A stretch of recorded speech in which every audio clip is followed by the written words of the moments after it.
Ce monument-là, il ressemble à un phare, comme on en voit le long des côtes, là, en France. Bien, exactement. C'est un phare. C'est un phare qui a été élevé ici par les associations de combattants belges qui ont voulu, 20 ans après les combats qui se sont déroulés ici en août 1914, ces combattants ont voulu rendre hommage aux Français, parce que c'est un cimetière français, et en particulier à une des régions qui avait apporté ces soldats ici, c'est-à-dire la Bretagne. Ah, oui. Et donc les associations d'anciens combattants se sont dit, on fait une évocation. Voilà, on fait une évocation. C'est quand même étonnant par rapport aux autres cimetières militaires devant lesquels on passe, tout simplement. On n'a pas ici de grands alignements de tombes. Ce sont des petits carrés, des cercles. Oui. On est sur une hauteur plutôt qu'en plaine. Oui. C'est quand même étonnant. C'est tout à fait différent des autres cimetières militaires français, mais aussi peut-être américains ou britanniques qu'on connaît un peu mieux.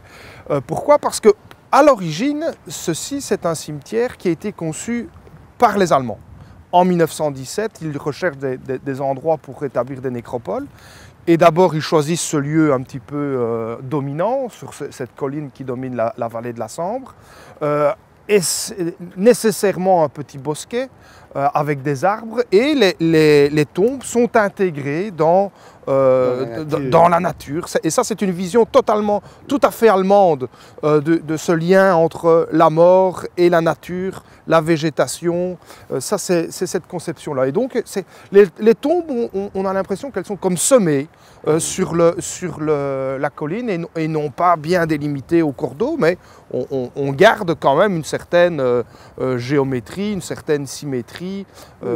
Et donc, il a dû être reconverti pour être de cimetière militaire allemand, devenir un cimetière militaire français. Absolument, c'est-à-dire qu'on avait des tombes allemandes qui ont été, dans l'entre-deux-guerres, déménagées vers d'autres cimetières, en Flandre notamment, et c'est devenu une nécropole exclusivement française.